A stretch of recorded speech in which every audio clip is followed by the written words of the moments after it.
नमस्कार, मी सुशील कुलकर्णी. आपण पाहताय अनालायझर. मित्र हो, मला ते एक नाट्यगीत खूप आठवत आहे. नाही मी बोलत नाथा, नाही मी बोलत नाथा. इतक्या वेळेला म्हणते की ती बोलणारच नाही हे कळतं आणि अख्खं नाट्यगीत गात गात ती सगळंच बोलून टाकते. म्हणजे का राग आलाय ते सांगते, का बोलणार नाही तेही सांगते, सगळंच सांगून टाकते. महाराष्ट्राच्या राजकारणामध्ये असंच नाट्यगीत अळवलं चाललंय. नाही मी बोलत नाथाच्या ऐवजी नाही मी बोलत आता असं हे गीत चाललंय. बोलून टाकायचंय, सगळंच सांगून टाकायचंय, पण आम्ही सांगणार नाहीत असं म्हणत सांगायचंय. महाराष्ट्राच्या राजकारणामधलं एक सगळ्यात मोठं रहस्य आहे. गुपित म्हणणार नाही त्याला मी, रहस्य आहे. रहस्य हे आहे की ते घडलं का.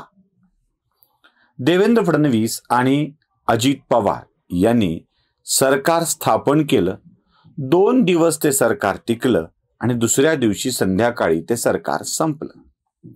हे अल्पजीवी सरकार महाराष्ट्रात आलं कसं काय, गेलं कसं काय, या सगळ्या प्रश्नाची उत्तरं आजतागायत मिळालेली नाहीयेत.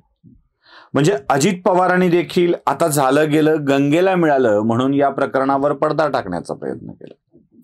फडणवीसांनी देखील मी बोलणार नाही असं सांगितलं, पण नुकतंच TV9च्या एका कार्यक्रमात त्यांनी याबाबतची स्पष्ट भूमिका मांडून टाकली.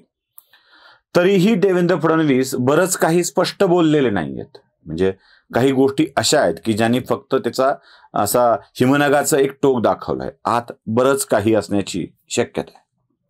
फडणवीसांनी सांगितलं की जे काही त्या सरकारच्या बाबतीत घडलं ते शरद पवारांच्या संमतीनं घडलं होतं. फडणवीसांच्या या वाक्यापर्यंत अजित पवार बदनाम झालेले होते. अजित पवार बंडखोर ठरलेले होते. म्हणजे आपल्याच पक्षासोबत बंडखोरी करून अजित पवारांनी आपल्या समर्थक आमदारांच्या सह देवेंद्र फडणवीसांच्या सोबत सरकार स्थापण्याचा प्रयत्न केला आणि त्यानंतरही शरद पवारांशी जमत नाही म्हणून अजित पवार या सगळ्या प्रकारामध्ये या सरकारला विरोध करत होते असं सगळ्यांचं मत बनलं होतं. म्हणजे बदनामीचं सगळंच पडलं होतं अजित पवारांच्या माथ्यावरती. अजित पवार बंडखोर म्हणून गणले गेले होते. अजित पवारांची प्रतिमा खराब होऊ लागली होती आणि त्यातच अजित पवारांवर नव्या सरकारमध्येही तीच जबाबदारी आली उपमुख्यमंत्री पदाची. त्यावरही अजित पवार बरंच काही बोलत राहिले. सत्ता गेली त्यानंतरही अजित पवार बोलत राहिले. अजित पवारांच्या कपाळावरती बदनामीचा शिक्का बसला म्हणूनच अजित पवार कदाचित नाराज असावेत. फडणवीसांनी हे सगळं जेव्हा उघड केलं त्यातून काय काय साधलं हे बघायला पाहिजे. म्हणजे खरं तर अजित पवारांची नेमक्या क्षणाला फडणवीसांनी कोंडी केलेली आहे. ती कोंडी अशी आहे की अजित पवारांना धड मी सरकारमध्ये का गेलो होतो हे सांगता येत नाहीये. तो निर्णय चुकला होता असं म्हणता येत नाहीये. तो बरोबर होता असं ठामपणे लोकांच्या समोर आणताही येत नाहीये. म्हणजे मी गेलो नव्हतो तर मी पाठवलं होतं हेही त्यांना म्हणता येत नाहीये आणि गेलो होतो ती चूक होती असंही सांगता येत नाही. एकूणच काय, अजित पवारांची कोंडी झाली आहे. या सगळ्यामध्ये एक व्यक्ती उघडे पडले आहेत आणि ते म्हणजे शरद पवार. म्हणजे कोणी काहीच बोलायची गरज नाही. शरद पवारांच्या उघडं पडण्याच्या विषयामध्ये तर गंमत अशी आहे की शरद पवारांच्या सगळ्याच चाली सगळ्यांना ठाऊक असतात, पण पवारांचं वय, पवारांचा अनुभव, पवारांची ज्येष्ठता याकडे बघून त्याला अधिकृत पातळीवर कोणी बोलायला तयार होत नाही. पण शरद पवार या निमित्ताने खरोखरच उघडे पडले आहेत. कारण एकीकडं महाविकास आघाडीची बोलणी करत राहायची आणि दुसरीकडं दबाव वाढवायचा म्हणून आपल्याच माणसाला देवेंद्र फडणवीसांच्या सोबत पाठवायचं, सरकार स्थापन करून घ्यायचं. बरं, मी जे वाक्य बोलतोय तो आरोप आहे किंवा वेग आहे असं अजिबात नाहीये. माझ्या आधी देखील जयंत पाटलांनी हा शरद पवारांचाच डाव होता असं सुरुवातीला सांगितलं आणि जेव्हा अंगावर येऊ लागलं तेव्हा तो कयास होता असं सांगितलं. अर्थात त्यावेळीही कसा याचा कयास असा व्हिडिओ आपण केलेला होता. शरद पवार यात कसाई होते ज्यांना राजकीय सगळ्याच एकूण घटनांची तोड मोड करायची होती आणि त्यांनी या स्वरूपाचा डाव खेळला होता हे स्पष्टपणे जयंत पाटलांनी बोलून दाखवलं.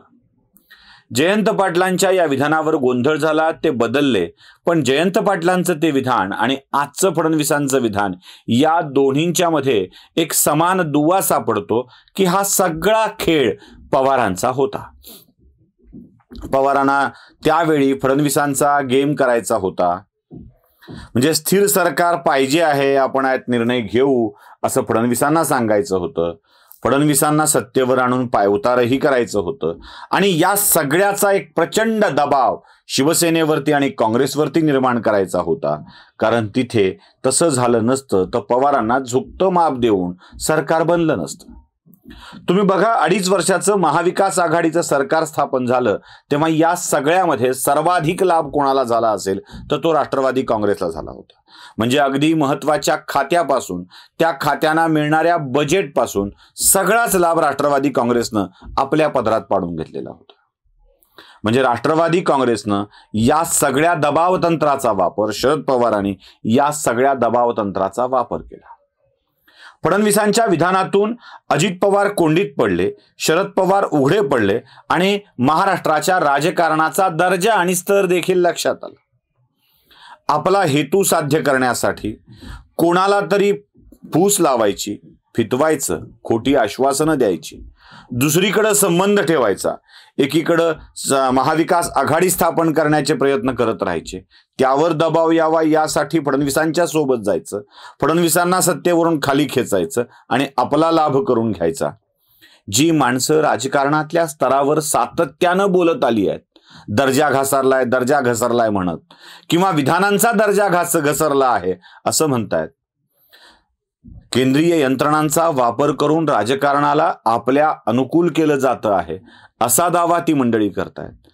राजकारणातल्या भाषेसंबंधी आक्षेप व्यक्त करतायत, राज्यपालांच्या विधानावरती आक्षेप व्यक्त करतायत, विद्यमान सरकारच्या मंत्र्यांच्या विधानावरती आक्षेप व्यक्त करतायत. तीच माणसं सत्तेचा घाणेरडा खेळ खेळत होती हे देखील जगाच्या समोर उघड झालंय. सत्ता प्राप्ती हे अंतिम ध्येय आहे. राजकारणात राजकीय पक्षाचं ध्येय सत्ता प्राप्ती असतं, पण अंतिम ध्येय सत्ता प्राप्ती नसतं. सत्ता प्राप्ती हे ध्येय असतं साधन बनविण्यासाठी, लोकांच्या कल्याणासाठीच. पण इथे सत्ता प्राप्ती करून स्वकल्याण साधण्याचं ध्येय असणाऱ्या माणसांसाठी अंतिम ध्येय सत्ता प्राप्ती हेच असतं. आणि सत्ता प्राप्त करायची असेल तर घटम निंद्यात पटम चिंद्यात कुर्यात रासबरोहणम, हरकत नाही, काहीही करावं लागलं तरी हरकत नाही, पण आम्ही सत्ता प्राप्त करणार. आणि हाच नेमका डाव पवारांनी खेळलेला होता.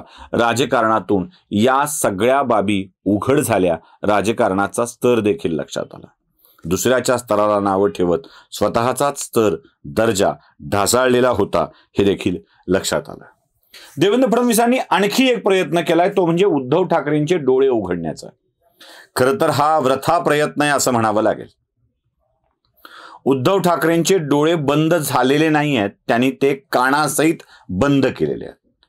काय आपल्या फायद्याचं आहे ते बघायचं नाहीच असा निर्णय स्वतः उद्धव ठाकरेंनी घेतला असेल तर फडणवीसांनी कानीकपाळी ओरडून सुद्धा याचा काहीच फायदा होणार नाही. उद्धव ठाकरेंना हा मेसेज जाणार आहे का की बाबा तुमचं सरकार आलं तो डावपेचाचा भाग होतं, त्यांच्या लाभाचा भाग होतं, तुमचं सरकार आणायचं, तुमच्या माणसांना नाराज करायचं, हा त्यामागचाच एक भाव होता. एवढीच त्यांची इच्छा होती आणि त्यासाठीच हे सगळं चाललेलं होतं. हे उद्धव ठाकरेंच्या लक्षात येत नाहीये. फडणवीसांचा तो प्रयत्न होता की किमान हे उद्धव ठाकरेंना समजलं तर अधिक बरं. पण फडणवीसांचा हा प्रयत्न वृथा ठरणार आहे, कारण उद्धव ठाकरेंनी तेच ऐकायचं ठरवलंय जे संजय राऊत सांगणार आहेत, तेच पाहायचं ठरवलंय जे संजय राऊत दाखवणार आहेत. जेव्हा राजाचा धृतराष्ट्र होतो ना तेव्हा सत्तेचं महाभारत घडल्याशिवाय राहत नाही. फक्त संजय मात्र चांगला असावा लागतो जो वस्तुस्थिती सांगेल. तो संजय धृतराष्ट्राला सांगत होता तरीही धृतराष्ट्र ऐकत नव्हता. इथे धृतराष्ट्र ऐकण्याच्या मूडमध्ये आला तरी संजय त्याला ऐकू देणं शक्य होणार नाही. अजित पवारांच्या बाबतीमध्ये एक गोष्ट घडली आहे या सगळ्या प्रकारामध्ये. अजित पवार हे एकट्याचा निर्णय घेऊन गेले होते, ते एकट्याने निर्णय घेतात, ते बंडखोर आहेत, हे जे काही बोललं जात होतं ते सगळं चूक ठरत आहे. अजित पवार शरद पवारांच्याच इच्छेनं सगळं करत होते आणि तरीही एकट्या अजित पवारांच्या वरती बदनामीचा शिक्का बसला. हे महाराष्ट्राच्या राजकारणातल्या पुढच्या राजकारणाची एक छोटीशी झलक आहे. म्हणजे अजित पवारांना बदनाम करायचं, अजित पवारांचं पक्षातलं स्थान कमी करायचं आणि आपलं पक्षातलं स्थान वाढवून घ्यायचं, हेच सूत्र शरद पवारांनी अवलंबिलेलं होतं का? सुप्रिया सुळेंचा मार्ग सुकर करण्यासाठी अजित पवारांची बदनामी, अजित पवारांचं प्रतिमाहनन करणे आणि त्यासोबतच आपला आणखी एक नातू, म्हणजे खरं तर भावाचा नातू समोर आणून त्याला पुढे करायचं, हे एक धोरण होतं. अजित पवारांची कोंडी जशी झाली आहे ना, त्या कोंडीसोबतच अजित पवारांच्या प्रॉब्लेम जे झाले होते ते देखील जगाच्या समोर आले. त्यांची कोंडी देखील जगाच्या समोर आलेली आहे. आणि हे सगळं त्यांच्या एकट्याची होणारी बदनामी उघड झालेली आहे. फडणवीसांनी जे काही व्यक्त केलंय ते थोडंसं आहे. म्हणजे उद्या अजित पवार जर अधिकचं काही बोलतील तर फडणवीस याबाबतच्या सगळ्या भूमिका स्पष्ट करतील. कारण नाही नाही नाही, आपद धर्म म्हणून नाही, शाश्वत धर्म म्हणून नाही, कसंही नाही, आम्ही राष्ट्रवादी काँग्रेस सोबत जाणार नाही, अशी घोषणा केल्यानंतर सुद्धा 2014ला राष्ट्रवादी काँग्रेसनं बाहेरून पाठिंबा भाजपच्या सरकारला दिला होता. तसाच तो 2019लाही देण्याचा प्रयत्न होता. शिवसेनेचं बार्गेनिंगचं ताकदच, बार्गेनिंग पॉवरच संपविण्याचा प्रयत्न राष्ट्रवादी काँग्रेस करत होती. राष्ट्रवादी काँग्रेस सोबत कितीही संघर्ष झाला तरी भाजप हा पाठिंबा घेतं आणि हा मेसेजेस भाजपच्या समर्थकांच्या करता अडचणीचा होता. फडणवीसांनी या सगळ्या बाबी स्पष्ट करून आपली राजकीय अपरिहार्यता त्या वेळेसची लोकांच्या समोर मांडली आहे. पण या सगळ्या प्रकारातून पवार उघडे झालेत. अजित पवारांची कोंडी ही जगाच्या समोर आली आहे. उद्धव ठाकरेंचे डोळे उघडण्याचा प्रयत्न झाला आहे, पण ते उघडणार नाहीत याची खात्री आहे. अर्थात यातून अजून काय काय बाहेर पडणार आहे त्यासाठी काही काळ जाऊ द्यावा लागणार आहे. व्हिडिओ आवडला असेल तर लाईक, शेअर आणि सबस्क्राईब नक्की करा. धन्यवाद.